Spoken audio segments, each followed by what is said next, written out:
बिस्मिल्लाहिर्रहमानिर्रहीम। अस्सलाम वालेकुम नादरीन, आप यूट्यूब चैनल देख रहे हैं। मैं इमरान खान हूँ। नादरीन, एक ख़बर पिछले वीलॉग में हमने आपको दी थी। आपको बताया था कि शहबाज शरीफ साहब जब मिलने के लिए गए प्यूटन को, तो वहाँ शहबाज शरीफ साहब को इंतज़ार करवाया गया और 40 मिनट का रिपोर्ट किया। भारतीय अखबारात ने, भारत का एक नहीं दो नहीं कई चैनल इसके बारे में बात कर रहे थे और कुछ और जगहों पर भी ये बात हो रही थी। उसके बाद भारत की एक वेबसाइट ने अपनी पोस्ट डिलीट की है और इसको अनाउंस भी किया। जब उन्होंने ये कहा तो उसके बाद पाकिस्तान की जानिब से बहुत सारे लोग मैदान में आ गए।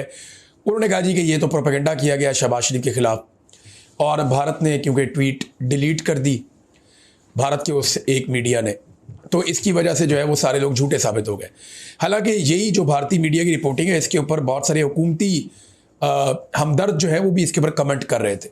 कुछ ने ये भी कहा कि प्यूटन को ये आदत है, पुरानी आदत है, ये आदत के लिए कुछ करना पड़ेगा। वो कुछ कह रहा था, कोई कुछ कह रहा था। लेकिन अब ये एक रशियन अखबार है और कमरसांत इसका नाम है। ये रूसी अखबार भी इसकी तस्दीक कर रहा है कि उर्दगान से मुलाकात के दौरान शहबाज शरीफ को, उर्दगान से मुलाकात हो रही थी ना प्यूटन की, तो इस दौरान शहबाज शरीफ को आधा घंटा तनहा इंतज़ार करना पड़ा और वो बैठे बैठे थक गए, ये लिखा उन्होंने। और एक और वीडियो भी बड़ी वायरल हो रही है जिसमें शहबाज शरीफ साहब आगे आगे चल रहे हैं, काफ़ी आगे जा रहे हैं, बाकी सारे रहनुमा पीछे इकट्ठे आ रहे हैं।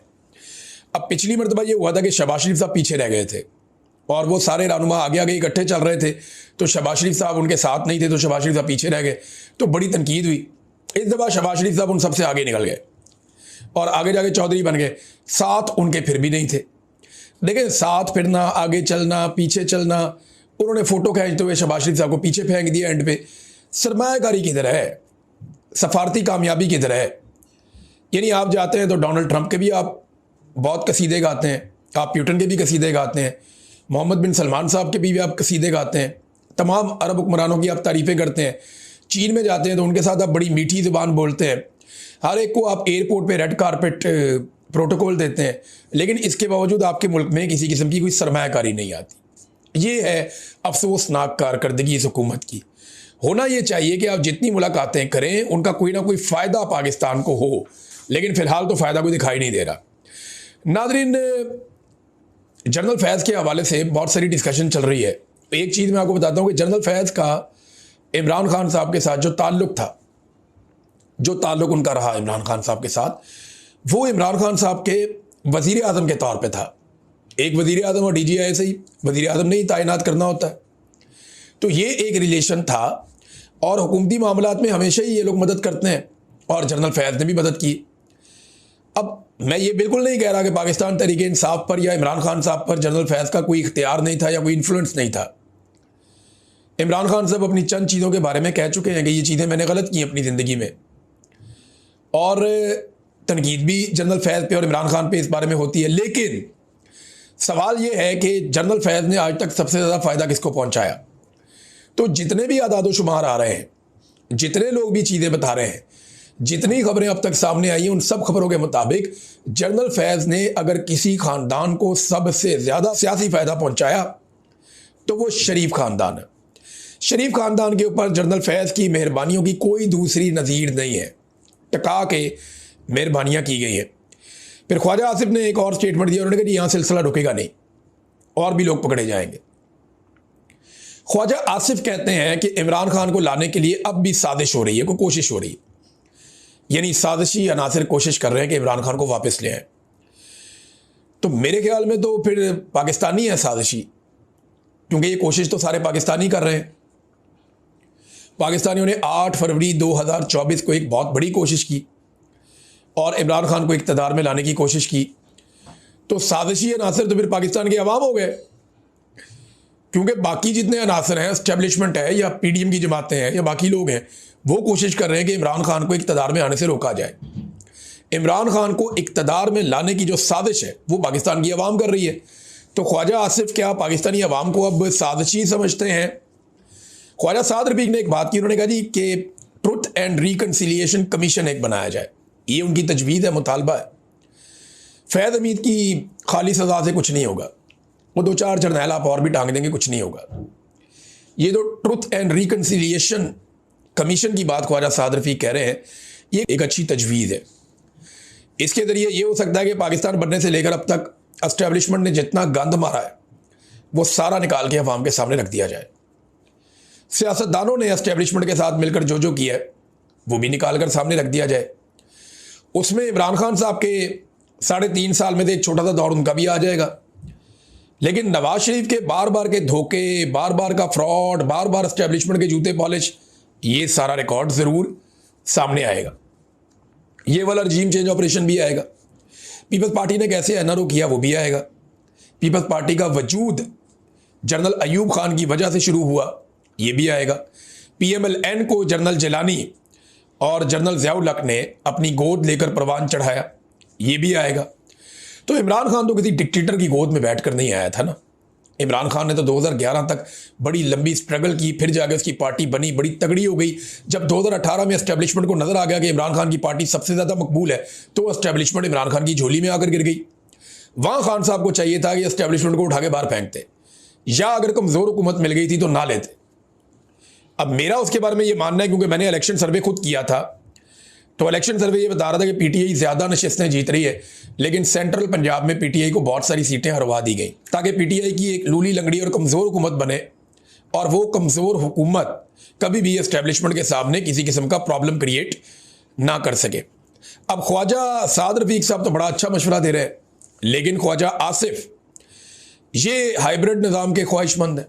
वो कहते हैं निज़ाम हाइब्रिड होना चाहिए, और वो उसको बड़ा पसंद कर रहे हैं आजकल। हफीजुल्लाह नियाज़ी साहब ने भी एक बात की है इसमें।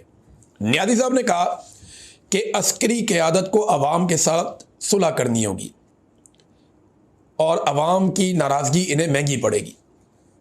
ये हर जी शऊर आदमी, हर समझदार आदमी ये कह रहा है कि पाकिस्तान की अस्करी क़यादत, यानी कभी टिकटॉकरों की तरफ देखते हैं बेचारे, कभी दरबारी मुल्ला मौलवी हैं उनकी तरफ देखते हैं, कभी बेचारे फैसल वाडा की तरफ देखते हैं, कभी ओन चौधरी की तरफ देखते हैं, कभी किसी को देखते हैं, किसी को देखते हैं, किसी को देखते हैं, बेचारे इसी चक्कर में लगे हुए हैं।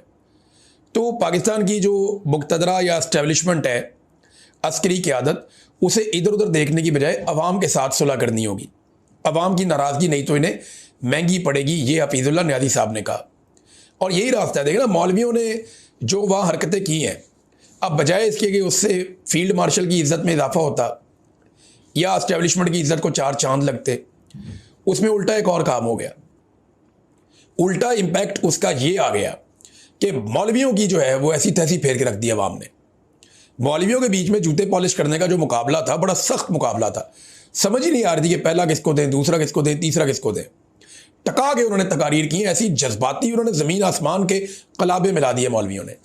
लेकिन किसी एक मौलवी ने भी, देखिए मैं बड़ी जज्बात में मैंने पिछली मरतबा बात की थी, लेकिन सीरियसली अगर आप देखें तो किसी एक मौलवी ने भी, ये इस्लाम के ठेकेदार हैं, एक मौलवी ने भी ये नहीं पूछा कि गैर इस्लामी और गैर शरई इस्तिस्ना फील्ड मार्शल ने क्यों हासिल किया और शहबाज शरीफ ने उन्हें क्यों दिया।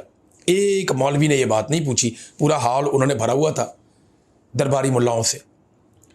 दूसरा, पाकिस्तानी फ़ौज एक बल्कि करारदाद है, पाकिस्तान ने उसके ऊपर पॉजिटिव वोट किया है अक़वाम मुत्तहिदा में, डोनाल्ड ट्रंप वाली।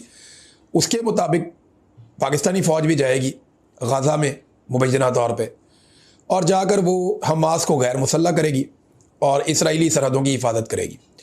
इस पे भी कोई मौलवी, अब मैं इसलिए कह रहा हूँ कि पाकिस्तान की गवर्नमेंट जो मर्ज़ी करे, इसराइल की हिफाजत करनी है तो जाकर करे, खुलकर करे। प्रॉब्लम क्या है भाई, फ़ौज का फैसला जाकर करना चाहती है करे, पब्लिक जाने, फ़ौज जाने। लेकिन मेरा सवाल यह है कि मौलवी तो हमें कई दहाइयों से ये चूरन बेच रहे हैं। मौलवी तो जनाब चाहते हैं कि वो शहीद हो जाएं फ़लस्तीन की सरजमीन पे। मस्जिद अक्सा के लिए रो रो के मौलवियों ने दुआएं मांगी हुई हैं। अब ये मौलवी जो हमें कोई और चूरन बेचते थे, कोई और सौदा बेचते थे, अब ये मौलवी जब वक़्त आया तो इन्होंने हुक्मरानों से पूछा ही नहीं कि जनाब आप गज़ा में अगर फ़ौज भेजना चाहते हैं तो क्यों भेजना चाहते हैं, आप किसकी हिफाजत करेंगे और किसको नुकसान पहुंचाएंगे, ज़रा ये बताएं। एक मौलवी भी इसके बारे में नहीं बोला। आप अंदाज़ा करें एक ऐसे दरबारी मुल्ला हैं। जब इमरान खान की हुकूमत थी, इमरान खान का भी जूता पॉलिश करते थे। मैंने पिछले वीलॉग में आपको सुनवाया, जो ताहिर अशरफी ने कहा, वो सारी चीज़ें आपने सुनी है, अपने कानों से आपने सुनी है, तो आपको अच्छी तरह आइडिया हो जाना चाहिए कि ये मुल्ला जो हैं ये किस हैसियत के लोग हैं और ये इनके दिमाग कहाँ तक चलते हैं बेचारों के। इन्हें सवाए इक़्तिदार के, मौज मस्ती के हमारी बात मानी जाए, सरकार में हमारे काम नहीं रुकने चाहिए, हमारा दाव लगा रहे, हमारी दिहाड़ी लगी रहे, इससे ज़्यादा बाहर ये लोग नहीं सोचते।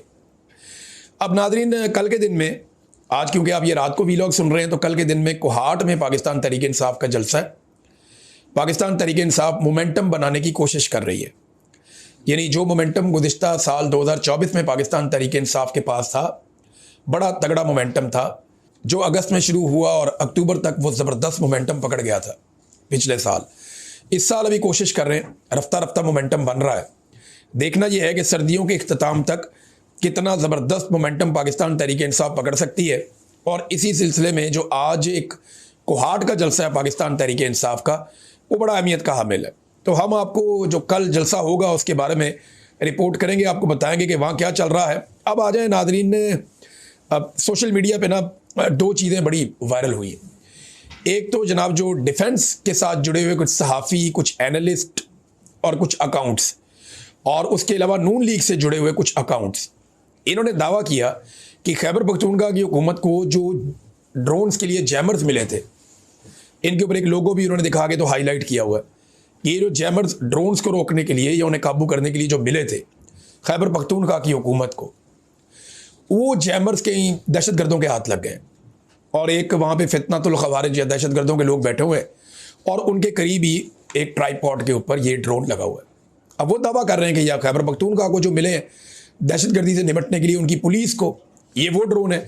तो इसमें जो खैबर पख्तूनख्वा की गवर्नमेंट है और जो पीटीआई खैबर पख्तूनख्वा है, उन्होंने आईजी खैबर पख्तूनख्वा से पूछा और ये चीज़ उन्होंने क्लैरिटी के साथ बताई कि हमारी सारी चीज़ें महफूज हैं और हमारे पास हैं, हमारा कोई भी असला तालिबान के कंट्रोल में नहीं गया, ये प्रोपेगेंडा और झूठ है।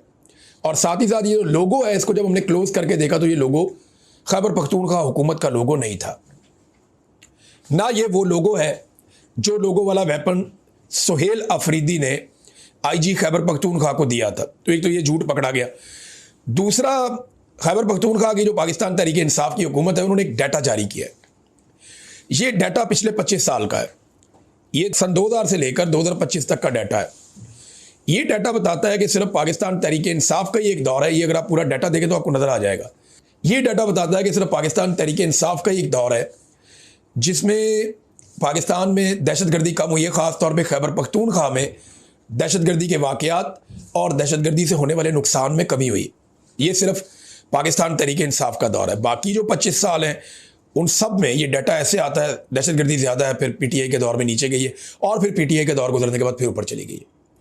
तो ये ज़िगज़ैग करता है। तो पीटीआई का दौर क्यों बेहतर था? क्योंकि इमरान खान साहब ने ना सिर्फ दहशतगर्दी को कंट्रोल किया बल्कि तमाम स्टेक होल्डर्स को एतमाद में लिया। और आज भी इसी चीज़ की ज़रूरत है कि दहशतगर्दी को रोकना है तो सबको इकट्ठे होकर इसके ऊपर अमल दरामद करना पड़ेगा। नादरीन, शाकिर अवान साहब हमारे बड़े प्यारे दोस्त हैं, जर्नलिस्ट हैं, उनके ऊपर जनाब अब गद्दारी का मुकदमा दर्ज कर दिया गया। पहले उनका आईडी कार्ड ब्लॉक किया गया, उनके बैंक अकाउंट बंद कर दिए गए, उनकी नौकरी छीन ली गई, उनको बार बार परेशान किया गया, जबरी तौर पे लापता किया गया और अब उनके ऊपर एक और मुकदमा दर्ज कर दिया गया। सहाफ़ी ज़ईम लगारी साहब ने जो तस्वीर पोस्ट की, उन्होंने बताया जी इमरान खान साहब की जिस ट्वीट के ऊपर उनको पीका का ये सामना करना पड़ा सारे मामले का और मुकदमे का नए का, कि अब इन्हें गद्दार बना दिया गया है। इसमें जो इमरान खान साहब का फ़ोटो लगाया गया है ना, उसमें इमरान खान के सामने बहुत सारे शेल्स पड़े हुए हैं आंसू गैस के, कारतूसों के खौल पड़े हुए हैं, गोलियों के खौल पड़े हुए हैं। तो भाई एक लीडर बैठ के बता रहा है कि ये मेरे साथ किया गया है या मेरे लोगों के साथ किया गया है, इसमें बुरा क्या है? इसमें गैर कानूनी और गैर आईनी क्या है? इसमें कहाँ की गद्दारी है? मेरी समझ से बाहर है कि पाकिस्तान में गद्दारी का गद्दार तो वो सारे डिक्टेटर थे जिन्होंने आइन को तोड़ा था। आर्टिकल 6 लगाना है या आपने गद्दारी के मुकदमे बनाने हैं तो उन डिक्टेटर्स पे बनाएं जिन्होंने पाकिस्तान में आइन को बार बार अपने बूटों तले रौंदा। अयूब खान पे लगाएं, जनरल याया पे लगाएं, ज़िया-उल हक पे लगाएं, परवेज़ मुशर्रफ पे लगाएं। शाकिर अवान गद्दार नहीं है, ये चारों डिक्टेटर गद्दार थे और इनके अलावा भी बहुत सारे ऐसे फौजी अफसरान जिन्होंने अपने हलफ की खिलाफ वर्जी की है, वो सारे गद्दार हैं। बहुत सारे दीगर लोग जिन्होंने पाकिस्तान के साथ गद्दारी की है वो भी गद्दार है। शाकिर अवान गद्दार नहीं है। अगर आप शाकिर अवान को गद्दार कहेंगे तो ये कौम आपको बताएगी कि सही गद्दार कौन है। शहबाज शरीफ ने एक दफ़ा फिर दावा कर दिया कि पाकिस्तान की जो मईशत है वो बहरान से निकल गई है होता ये है कि जब भी इनको IMF से नया कर्जा मिलता है ना, ये चौड़े हो जाते हैं। ये कर्जा लेके फटाफट कॉटन का सूट पहन लेते हैं। ये पंजाब का एक कल्चर होता था, कर्जा मांगते थे रो रो के, पिट पिट के, पैसे दे दो, ये नहीं हो रहा, वो नहीं हो रहा। जैसे ही पैसे मिलते थे कॉटन वाला सूट पा के चौड़ा होकर निकल जाता थी बाहर पिंड च। ये शहबाज शरीफ का वो वाला काम है। जैसे ही इनको IMF की किस्त मिलती है ना, ये चौड़े हो जाते हैं, कॉटन वाला सूट निकाल लेते हैं कि जनाब हुण साढ़े को पैसे है ने, हुण असीं निबड़ लांगे। ये इनकी एक करतूत है। और पाकिस्तान की मईशत डूबी हुई है, वो ये कह रहे हैं जनाब के बहरान से हम पाकिस्तान निकल आए। अच्छा, ये बार बार जो कहते हैं ना आपको कि पाकिस्तान जो है वो बहुत बुरी तरह फंस गया था, डिफ़ॉल्ट होने वाला था, पाकिस्तान को हमने डिफ़ॉल्ट से बचाया, तो ये एक डाटा है मेरे पास, ये मैं आपके साथ शेयर करता हूँ। मैंने आपको 2-3 दिन पहले कहा था कि मैं आपको बताऊंगा। ये सबसे बड़ा झूठ है जो इमरान खान साहब की हुकूमत गिराने के बाद बोला गया। वो झूठ ये है कि पाकिस्तान इमरान खान के दौर में डिफ़ॉल्ट कर रहा था और जनाब हमने आकर बचा दिया। ये सबसे बड़ा झूठ है जो रिजीम चेंज ऑपरेशन के बाद बोला गया।